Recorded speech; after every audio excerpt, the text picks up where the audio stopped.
नमस्कार।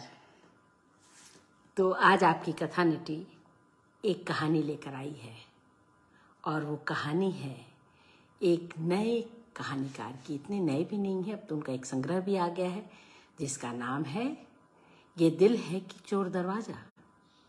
जी हाँ, आप बिल्कुल ठीक समझे कि मैं किंशुक गुप्ता, डॉक्टर किंशुक गुप्ता की एक कहानी लेकर के आज आपके सामने आई हूँ और इस कहानी का नाम है हमारे हिस्से के आधे अधूरे चांद। ये कहानी जो है हमारे हिस्से के आधे अधूरे चांद, यह कहानी भी उनके उसी संकलन में, यानी कि ये दिल है कि चोर दरवाजा में संग्रहित है। माला जी आ गई हैं, उनको बहुत नमस्कार।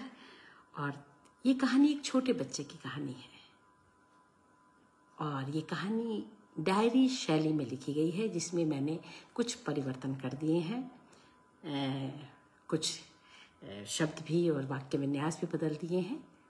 तो चलिए सुनते हैं हमारे हिस्से के आधे अधूरे चांद। सच तो ये है कि हम सभी के हिस्से में पूरा चांद नहीं होता और पूरा चांद अगर किसी के हिस्से में आ जाए तो उसके बाद तो भैया कृष्ण पक्ष शुरू हो जाता है। तो आधे अधूरे चांद से हम कैसे अपनी जिंदगी को जीते हैं, बनाते हैं, सुंदर भी बनाने की कोशिश करते हैं और अपने अरमानों को आधे अधूरे भी रखते हैं और उसकी वेदना का दंश भी झेलते हैं। तो चलिए पढ़ते हैं हमारे हिस्से के आधे अधूरे चांद। लेखक हैं किंशुक गुप्ता। डॉक्टर अंकल की बात पूरी भी नहीं हुई थी कि मम्मी ने झटाक से अपना हाथ कांच की टेबल पर दे मारा। चूड़ियों के टुकड़े किरच किरच बिखर गए। कुछ टुकड़े हम सबकी ओर उड़ते आए पर चुभे केवल मम्मा। खून से लथपथ उनका हाथ टमाटर जितना लाल हो गया और फिर वो दहाड़ मार के रोने लगी और रोते रोते बोली, अरे कैसा फूटा भाग बख्शा है भगवान। ऊपर देख रही थी मम्मी और बोली थी, कैसा फूटा भाग बख्शा है भगवान। वो हरदम भगवान से ऐसी बोलती हैं। जब भी कोई बात हो ना मेरे बारे में, वो भगवान के पास चली जाती हैं, बोलते ऐसे ऐसे करके बोलती हैं। पापा और रोमू भैया और मम्मी मेरी ओर देखने लगे। मुझे लगा मैंने फिर से कोई गलती कर दी। पापा ने मुझे अपनी गोद में बिठाकर ना मेरा हाथ कस के पकड़ लिया और डॉक्टर अंकल के लुकुमिया जब बोला डॉक्टर अंकल ने, तो माँ गाय की तरह रंभाने लगी। पापा मोम का पुतला और रोमू भैया, उनकी मत पूछिए। रोमू भैया तो मम्मी पापा का ध्यान हटते ही मुझे बाथरूम में बंद कर देते हैं और गलती से मेरे रोने की आवाज बाहर चली जाए ना तो लाइट भी बंद कर देते हैं। ऐसे ही करते हैं वो। बाहर से कभी पानी की टप टप टपकने की आवाज आती है, कभी जूते चप्पल पटकने की आवाज, कभी बर्तन भी पटकते हैं वो लोग उधर। मैं तो बंद तो रहता हूँ ना बाहर।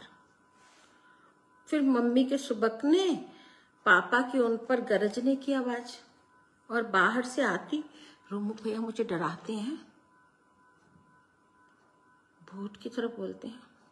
मैं जानता हूँ रोमू भैया बोलते हैं। मैं डर जाता हूँ, अंधेरा भी तो होता है ना, तो मैं डर जाता हूँ।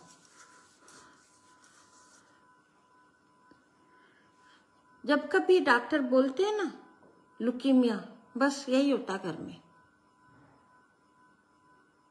मैं कितनी बार पूछता हूँ सबसे कि क्या होता, पर कोई मुझे बताता ही नहीं। भूत क्यों नहीं आता?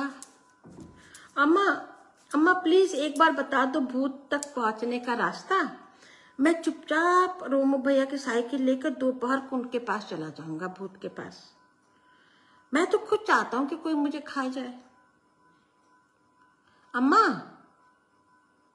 क्या भूत भी सिर्फ सुंदर बच्चों को ही खाता है? मुझे नहीं खाएगा? बस रास्ता बता दो तुम, मैं बोलूंगा मुझे भी खा ले दो।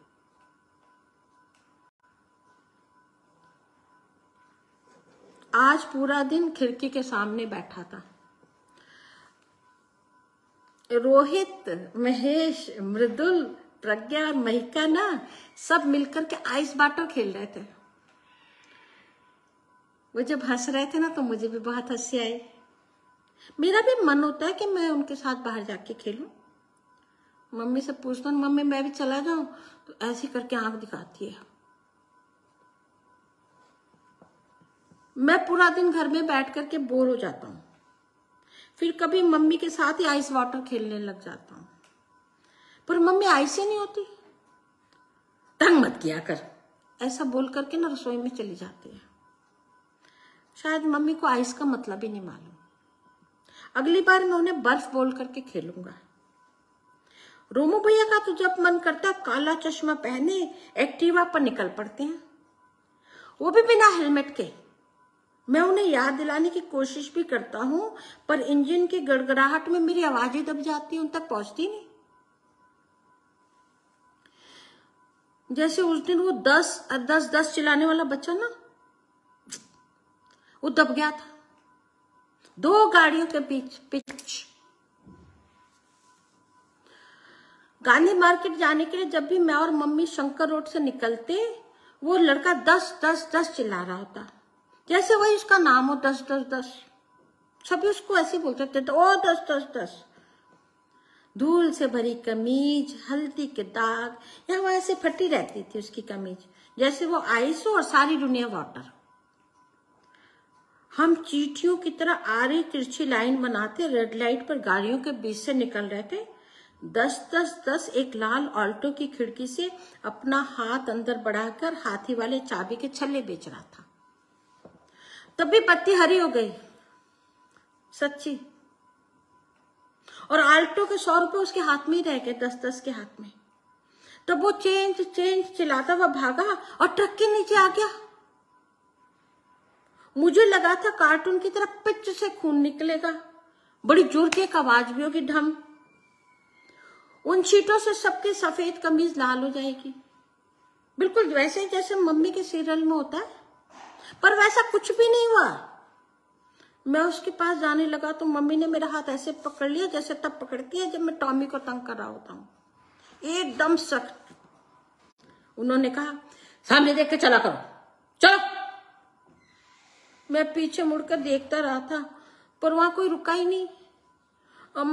मक्खियां थी, और जैसे 10 कोई चींटी हो, नहीं उससे भी कुछ छोटी शायद, क्योंकि मुझे तो फर्श पर चींटी दिखती है। यह सबकी आंखें एक साथ खराब हो गई। मम्मी मुझे घसीटती वहां से ले गई थी। मैंने पूछा, 10 को बहुत दर्द तो नहीं हो रहा होगा? वो फिर चिल्ला क्यों नहीं रहा अगर दर्द हो रहा है तो? क्या वो इतना ब्रेव बॉय है? मुझे तो जरा सी चोट लगती है तो मैं रोने लगता हूँ। और फिर मम्मी ने ना मुझे 2 आइसक्रीम चॉकलेट वाले दिला दिए, उसके कोन, और मैं खाने लगा। मैं भूल भी गया 10 को, आज मुझे याद आ रहा है। फिर मैंने लिखा ना अभी, पता नहीं क्या हुआ, चींटी की तरफ पिस गया वो। पता है, इंग्लिश वाली मोनिका मैम मुझे बहुत अच्छी लगती है। वो मुझे बाकी बच्चों की तरह ही ट्रीट करती है, बहुत प्यार करती है। गलती करता हूं तो डांट भी देती है।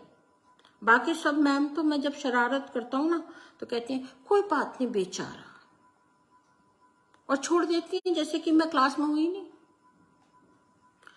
अम्मा है ना, अम्मा, मम्मा नहीं, अम्मा। अम्मा पूरे दिन मेरे साथ रहती है। हर रोज फूल वाली लाल साड़ी पहने अम्मा सुबह सुबह यहाँ जाती है।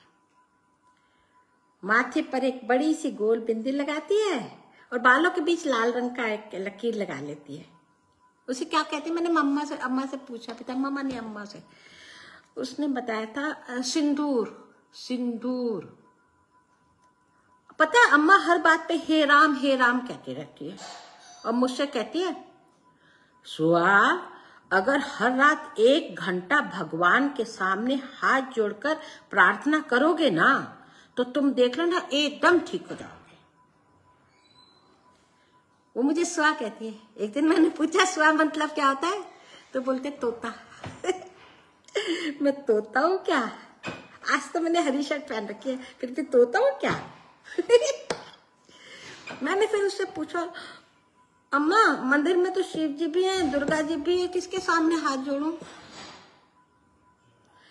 शिव जी के सामने, वो त्रिदेव में से एक हैं और मृत्यु के भगवान भी हैं। त्रिदेव मतलब ब्रह्मा, विष्णु जी और शिव जी, यही तीनों तो इस संसार को चला रहे हैं। दुर्गा माता नहीं चलाती संसार को, वो शिव जी के साथ मिलकर चलाती हैं। तब उनका नाम त्रिदेव में क्यों नहीं अम्मा? अब हर सवाल पर अगर मगर होता है क्या? अरे कुछ नियम होते हैं जिन्हें आंख मूंद करके मान लेना चाहिए। क्यों, क्या, कैसे जोड़कर देखने लगे तो सब गड़बड़ नहीं हो जाएगा? अच्छा अच्छा अम्मा, मौत क्या होती है? बस चुप, एक सवाल नहीं, चुपचाप बैठो, लो ड्राइंग करो। मैं चुपचाप ड्राइंग करने लगता हूँ। ओम त्र्यंबकम यजामहे सुगंधिम पुष्टि, आगे फिर भूल गया। ओम त्र्यंबकम यजामहे सुगंधिम पुष्टि। अम्मा हर रोज याद कराती है, पर रात को मैं भूल जाता हूँ। मैंने अम्मा को देखा, जब वो भूल जाती है तब गोद में रखी किताब में से चुपचाप चीटिंग कर लेती है, मुझे बोलते याद कर। और कभी कभी तो बैठे बैठे सो जाती है, तो मैं धीरे से उसकी गर्दन पर ना अपनी उंगली से चींटी चलाने लगता हूँ, धीरे धीरे। कौन कौन? अम्मा अम्मा कहती, फिर मुझे देखती है, फिर मंत्र अपना बुदबुदाने लगती है, ओम त्र्यंबकम ओम त्र्यंबकम। मेरे को तो हंसी आ जाती है अम्मा जब ऐसे बोलती, कौन है कौन? मैं सोचता हूँ सो जाए तो मैं रोज चींटी चलाऊंगा। आज क्या हुआ क्या, अभी हो भी रहा है। रोमू भैया और सोमा दीदी ने जामुन के पेड़ के पीछे एक दूसरे को गले लगाया हुआ है। रोमू भैया कुछ कह रहे हैं सोमा दीदी को, मैं सुनता हूं, फिर बताता हूं आपको। तुम अपने पापा से एक बार फिर बात करोगी? वो नहीं मानेंगे शादी के लिए, वो डरते हैं कि तुम्हारे भाई का बोझ मुझ पर पड़ जाएगा। अगर इस बार भी वो ठीक हो गया तो? पर इस बार डॉक्टर को भी बहुत उम्मीद नहीं है, और फिर अभी तो मम्मी पापा भी हैं, तुम्हारे पापा को बेकार की डर लगती। पापा अड़े हुए हैं, जल्दबाजी में कहीं रिश्ता तय कर देंगे, देख लेना, कर ही देना चाहते हैं ऐसा। बेचारगी से घास पर रोमू भैया औंधे लेट गए ये सुन करके। उनकी आंखें लाल हो रही हैं क्योंकि रो रहे हैं वो, और मेरे कमरे की ओर इशारा करके वो देखो क्या बोल रहे, चीख रहे हैं, वो बहुत जोर से चीख रहे हैं। कब तक मुझे इसके कारण सजा भुगतनी होगी? जब से ये पैदा हुआ है मैं तो घर में इनविजिबल हो गया हूं, सारा घर आदि आदि करता रहता है। आदि के लिए ये, आदि के लिए वो, उसके इलाज के लिए पैसे चाहिए तो अच्छे स्कूल में नहीं जा सकता मैं, अच्छे कपड़े मत खरीदो, दोस्तों के घर मत जाओ, ना उसमें बुलाओ। अब तो लगता है उसके कारण मेरे प्यार करने का हक भी मुझसे छीन लिया गया। मैं डर गया हूं और तो धीरे से ना खिड़की से उतर करके ना नीचे बैठ गया हूं, कहीं भैया आकर के फिर मुझे ना बाथरूम में बंद ना कर दे। मैं बहुत डर जाता हूँ जब भैया ऐसा चिल्लाता है तो। आज ना क्यारी में लगा जो गेंदे का फूल है ना, मैंने खिड़की से ऐसे देखा तो देखा वो मेरी तरफ आ रहा है। क्या मैं उसे तोड़ करके मम्मी को दे दूं? मम्मी खुश हो जाएगी। कितना सुंदर फूल है ना। नहीं नहीं नहीं, इसको नहीं तोड़ूंगा। वो देखो कैसे मुझे देख के मुस्कुरा रहा है, कहीं कुछ तो है जो मुझे देख करके मुंह नहीं बिचकाता।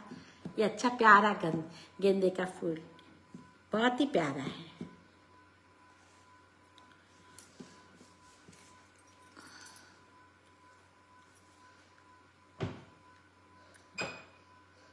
रोमू भैया ने ना नहाने के लिए 4 दिन बाद पूछा मुझसे, नहाएगा तू? मैं दौड़ के उनके पास गया और मेरे छूने भर से ना वो दूर हट गए। पता है पिछले 1 महीने से वही नहला रहे हैं मुझे। तब से जब मैं अचानक नहाते हुए ना चक्कर खा के गिर गया और मेरा सिर टूटी में लग गया, और फर्श पर जब मैं गिरा था तो मुझे लग रहा था कि मेरे सर से ना कुछ गरम गरम बह रहा है। मैंने ऐसे से हाथ किया और जब मैंने ऐसे देखा तो मेरा हाथ ही खून से सना हुआ था। मैं तो मम्मी को बुलाना चाहता था लेकिन फिर मैं बेहोश हो गया, ऐसा बता रहे थे लोग, क्योंकि मुझे पता ही नहीं क्या हुआ। और जब मैं अस्पताल में गया ना तो मुझे पता चला, मैंने देखा सबको, होश आ गया, ऐसा बोले लोग। वहां सब बूढ़े बूढ़े लोग थे। एक अंकल के तो दोनों पैर ऊपर उठे हुए थे जैसे वो जादुई कालीन पर लेटे और आकाश में उड़ रहे हो। मुझे बड़ा मजा आया उनको देख के, लेकिन तभी डॉक्टर ने लुकीमिया की रट लगाई। पता है भैया, इतनी जोर से पानी डालते हैं ना, मग्गे की जो धार होती है ना, उससे मुझे लगता है जैसे वो मुझे तमाचे मार रहे हैं। मैं कहता हूँ भैया धीरे पानी डाल दो, तो और जोर से पानी डाल देते हैं। आज शाम को जब अम्मा आई तो रोज की तरह संतरे की गोली भी लेकर आई, खट्टी मिट्टी। मैंने पूछा उनसे, अम्मा तुमने किसी से पूछा ल्यूकीमिया क्या होता है? सुआ, ये ल्यूकीमिया दिन भर क्या रट लगाए रहते हो तुम? अरे कुछ नहीं होता ल्यूकीमिया, डॉक्टर लोग ऐसे ही बोलता है सब। लेकिन मुझे बहुत मजा आता है, देखो कितना अच्छा लगता है। लुकीमिया, मैं तो गा भी सकता हूँ, लुकीमिया लुकीमिया लुकीमिया। मजा आता है मुझे लुकीमिया बोलने में। अम्मा तो डांटती रहती जब मैं बोलता हूँ, फिर मुझे कुछ ना कुछ दे देती है, कुछ खाने को देगी या कहानी सुनाने लगती है, ऐसी करती है वो, बस पूछती भी नहीं किसी से जाके। आज रात को एक सपना देखा था, उसमें मैं डॉक्टर, सफेद कोट पहन रखा था मैंने, और गले में वो क्या लगाए रहते हैं, स्थैते पता नहीं क्या, जो भी होता है वो जो लटकता रहता है, और मैं जिस भी मरीज को छू देता था ना वो ठीक हो जाता था। अब मैंने सोच लिया कि मैं बड़े होकर डॉक्टर ही बनूंगा, पर पापा की तरह सुंदर कविताएं भी तो लिखनी है, और मम्मी की तरह रुमाल पर रंग बिरंगे फूल भी बनाने हैं। पर मेरी तो ड्राइंग भी अच्छी है, मोहिनी मैम कितने सारे गुड और वेरी गुड देती रहती हैं। क्या करूं, एक कौन सा करूं, डॉक्टर बनूं, ड्राइंग करूं या कविता लिखूं? चलो मैं सब कुछ करूंगा, मैं डॉक्टर भी बनूंगा, कविता भी लिखूंगा, ड्राइंग भी करूंगा और फूल भी काटूंगा। पापा ने ना मुझे ये वाली डायरी दी है, अच्छी सी है, देखो कितनी प्यारी है, और इसके ना पहले पेज पर उन्होंने लिखा भी है, मैं पढ़ के बताता हूँ आपको। खम ठोक ठेलता है जब नर, पर्वत के जाते पांव उखड़, मानव जब जोर लगाता है पत्थर पानी बन जाता है। शाम को जब खिड़की से आती धूप से बहुत सारे चौकोर बन रहे थे ना ऐसे ऐसे, पापा मेरे पास आकर देर तक बैठे रहे। उन्होंने मुझे उस तरफ बिठाया जहां से धूप मेरे हिस्से के आधे हिस्से पे पड़ती रहे। उन्होंने एक कविता पढ़ के सुनाई, दोहराई, उनकी आवाज में जादू है, आप भी सुनो। खम ठोक ठेलता है जब नर, पर्वत के जाते पांव उखड़, मानव जब जोर लगाता है पत्थर पानी बन जाता है। वो सुनाते रहे ना, मैं सुनता रहा, उनकी आवाज में जादू है, मैंने बताया ना। फिर अचानक से सूरज ही ढल गया और मेरा आधा शरीर ही गायब हो गया। फिर पापा ने मेरे सर पर हाथ रखा और पता क्या कहा, अभी तुम्हें बहुत लड़ना है मेरे बच्चे। मैंने पूछा किससे लड़ना है पापा, किससे लड़ूं? अस्पताल से रिपोर्ट आई है। कौन सी रिपोर्ट? क्या उस ल्यूकीमिया के बारे में फिर कुछ आया है? मैं अपने कमरे से चुपचाप सुनता हूँ, पापा मेरा नाम ले रहे हैं, आदि आदि कर रहे हैं। क्या कह रहे हैं? रोमित का मैच हो गया है। ये मैरो क्या होता है? रोमू भैया ने सामने रखी पापा की कांच की ट्रॉफी जमीन पर दे मारी। मैं जल्दी से बिस्तर के नीचे घुस जाता हूँ, कहीं रोमू भैया फिर मुझे बाथरूम में बंद ना करते। जब गुस्सा होता तो मुझे बहुत डर लगता है। आकाश में एक ढपली बज रही है और छम छम छम छम छम छम छम छम पानी बारिश। मजा आ गया। आलू की पकौड़ी खाऊंगा। मम्मा अम्मा बना दो ना, आलू की पकौड़ी खाऊंगा। मैं तो अम्मा के गाल खींच के बोलता प्लीज प्लीज बना दो। अम्मा बनाने लगती है। अम्मा ने अपने हाथ बेसन में सान लिए। मैं तो चुपचाप से उंगली से लेकर के बेसन उसके मुंह पे लगा देता हूँ। वो मुझे ऐसे करके देखती है तो मैं वहां से भाग जाता हूँ। पकड़ के तो दिखाओ अम्मा, पकड़ के दिखाओ। अब मैं तुम्हारे लिए स्वाद पकौड़ी बनाऊं कि तुम्हें पकड़ूं? पहले पकौड़ी खा लो फिर खेलेंगे। फिर वो पकौड़ी की प्लेट भी लाती है। एक दिन पता मम्मी बोल रही थी कि अम्मा की जो नाक है ना पकौड़ी की तरह है। मुझे ये बात याद आ गई। मैंने कहा कि अम्मा यहाँ भी तो एक पकौड़ी है, मैं पहले इसे खाऊंगा। अम्मा हंसने लगी। उसको गुस्सा भी नहीं आया। मम्मा होती ना तो उनको गुस्सा आ जाता, एक थप्पड़ पड़ जाता मुझ पे। अरे मम्मी बगीचे में बैठी है लेकिन गर्दन तो झुकी हुई है उसकी और पसीने से तर है वो। बाल उसके सारे चेहरे पर ऐसे ऐसे फैले हुए। पड़ोस की रमा आंटी से बात कर रही है। मैं सुनता हूँ क्या कहती है वो। या तो ये बिल्कुल ठीक हो जाए या हमारी इससे मुक्ति हो जाए। मैं बहुत थक गई हूँ, अब तो सारी जिंदगी इसी में गुजर गई। मैं उदास हो जाता हूँ। अम्मा रो रही है ना मम्मा मेरी। रोमित पराशर की चिट्ठी। दरवाजे से आवाज आती है। कहीं ये भी तो मैरो से जुड़ा नहीं है, लुकीमिया से। कहीं फिर तो रोमू भैया गुस्सा होकर चीजें तोड़ने फोड़ने नहीं लगेंगे जैसे उस दिन पापा की ट्रॉफी फेंक दी थी। लो ये तो खोल करके कूद रहे हैं चिल्ला चिल्ला कर सबको बता रहे हैं हार्वर्ड में मुझे एडमिशन हो गया है। मम्मी के चेहरे पर गेंदे जैसी मुस्कान है, वैसे जैसे खिले हुआ था ना गेंदा मेरी खिड़की के बाहर, वैसी वाली। आज मम्मी ने पीले रंग की शर्ट भी पहन रखी है ना। ऐसी मैंने मुस्कान मम्मी के चेहरे पर कभी देखी नहीं। मैं कमरे से बाहर निकलने लगता हूँ तो फिर ठिठक जाता हूँ, मुझे डर लग जाता है। मम्मी और वो, फिर मैंने ऐसे करके चुप करके ना पर्दे के पीछे से देख लेता हूँ। मम्मी और वो चिट्ठी आगे पढ़ते हैं और भैया ना रोमू भैया धम से बिस्तर पर बैठ जाता है। मम्मी सिर्फ 25% स्कॉलरशिप मिली है। ये बात उनके मुंह से ऐसे निकलती है जैसे फेल होने पर नोबिता है ना मेरी क्लास वाला, वैसे बोलता है। इस बार भी ना ग्रेड अच्छे नहीं आए, फेल हो गया मैं। भैया भी ऐसे ही बोल रहे 25% स्कॉलरशिप मिली। जाने क्या होता है स्कॉलरशिप, यही लोग जानते होंगे बड़े लोग। पापा रविवार का अखबार दिखा रहे हैं, उसमें उनकी पहली कविता छपी है। उनकी आंखें बिल्कुल वैसी ही चमक रही है जैसे मेरी अंगूठी। मम्मी ने कुछ दिन पहले ना भभूत वाले बाबा के पास से ला करके दी थी। धूप में ना चमचमाने लगती है। वो रसोई में खड़े होकर के माँ को कविता सुना रहे हैं। पापा की आवाज में अलग जादू है। उनकी आंखों से अचानक ही आंसू भी टपकने लगते हैं। पापा क्यों रो रहे हैं? तुम्हारे होने का एहसास, जैसे कि वो आगे सुनाने को होते हैं तो माँ उन्हें रोक देती है। तुमने बिजली का बिल भर दिया क्या? पापा का चेहरा ही लाल हो गया है। वो बीच में से अखबार फाड़ करके चले जाते हैं।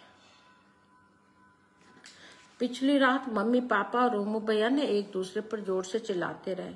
मैं थोड़ा बड़ा होता ना तो मुझे उनकी सारी बात समझ में आ जाती। सुबह से घर में खाना भी नहीं बना तो अम्मा ने थोड़ा सा खिला दिया मुझको, और फिर सुबह फिर से लड़ाई हुई। रात को तो हुई भी थी, दोबारा से हो गई। मैंने आज उनकी बात बड़ी ध्यान से सुनी। अब मैं बड़ा हो रहा हूँ ना धीरे धीरे।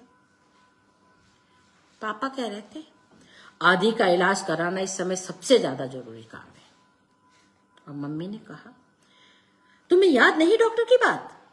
मैरो के बाद भी बचने के चांसेस बहुत कम हैं। उसे बचाकर हम करेंगे भी क्या? कैसी बात करती हो? हम उम्मीद कैसे छोड़ सकते हैं? मेरे लिए दोनों बच्चे बराबर हैं। ये नारेबाजी तब करते जब जेब में दोनों लायक पैसे होते। ओह, पापा ने दरवाजा ना भाड़ से बंद कर दिया है और चले गए हैं। मम्मी घूर करके मेरे कमरे की ओर देख रही है और मैं पर्दे के पीछे छिपा हुआ हूं। मैंने अपने जूते भी छिपा लिए। इसका इलाज इतना जरूरी है तो किसी से रुपए उधार क्यों नहीं ले लेते? रूमू भैया रो रहे हैं। मम्मी उन्हें प्यार कर रही है, पुचकार रही है, उनके सिर पर हाथ भी फेर रही है। फिर मम्मी पता क्या कह रही है? सिर्फ एक तरीका है, तुम मैरो डोनेट करने से मना कर दो। पर अगर उसे कुछ हो गया तो फिर कौन जिम्मेदार होगा? रूमू भैया और जोर से रोने लगे। बेटा, अब दोनों चीजें तो पॉसिबल नहीं, थोड़े प्रैक्टिकल बनो, तुम पढ़ने चले जाओ। क्या वो मेरे बारे में बात कर रहे हैं या मेरे नाम के किसी और लड़के के बारे में? समझ में ही नहीं आ रहा। कौन सी बीमारी है जिससे घर में ही झगड़ा होने लगता है?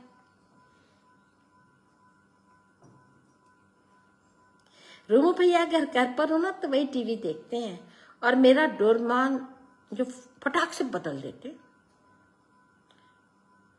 ये सब बेकार की बातें हैं, निरी कल्पना। अपने आसपास की दीन दुनिया की खबर रखना इससे ज्यादा जरूरी है। छोड़ो इसको।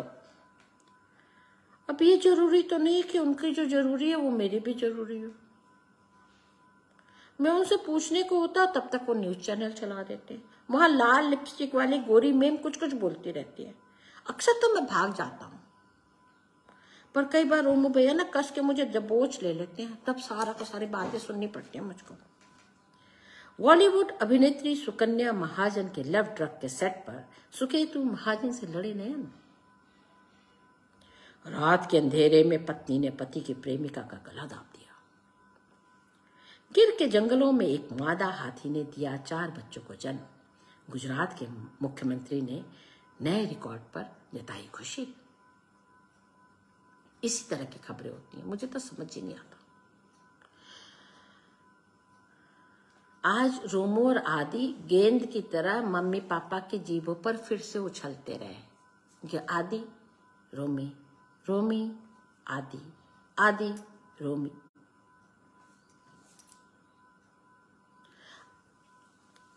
आजकल ना मेरा सिर बहुत भारी रहने लगा है। हर समय उल्टी उल्टी जैसा लगता है। भूख भी बिल्कुल नहीं लगती। जरा सा खड़ा होते थक जाता हूँ, लिखने का भी मन नहीं करता। मैंने अम्मा से पूछा कि अम्मा मुझे क्या हो गया, बता दो ना। ये लुकीमिया क्या कहता है डॉक्टर? अम्मा ने मुझे कस करके गले लगाया। अब पता क्या बोली? तू थोड़े दिनों में इससे बेहतर दुनिया में जाने वाला है सुआ। वहां तुझे बहुत अच्छे माँ बाप मिलेंगे। मुझे अच्छा नहीं लगा जब उन्होंने माँ बाप कहते हुए मुंह भी बिचका दिया था। माँ बाप मिलेंगे। मैंने उनकी पकड़ से अपने को अलग किया और दोनों हाथ कमर पर रखकर तन के कहा, मेरे मम्मी पापा सबसे अच्छे हैं, सबसे अच्छे मेरे मम्मी पापा हैं।